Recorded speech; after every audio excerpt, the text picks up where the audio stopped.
Hello, alam niyo ba, ang mga isda dito, hinahagis?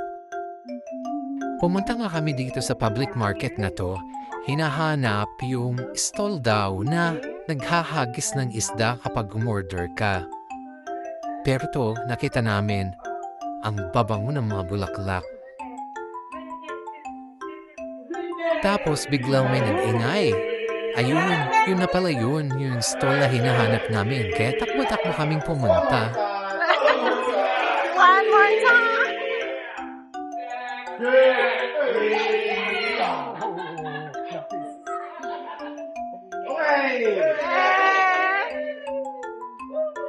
Graduation, everything here. Do you have any questions? Oo, tamang nakita nyo.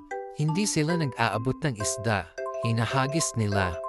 Pero huwag kayong mag-alala. Eksperto na sila rito. Ang tawag dito ay fish throwing. Kapag may umorder, imbis na dalhin ang isda papunta sa cashier, ihahagis ito sa kasamahan nila. Mas mabilis, mas masaya, at talagang nakakaaliw panoorin. Nagsimula ang tradisyong ito para gawing mas masaya ang trabaho at mas memorable ang karanasan ng mga bumibisita. At hanggang ngayon, isa ito sa pinakasikat na atraksyon sa Seattle. Kung ikaw, pupuntahan mo din ba ang ganitong atraksyon?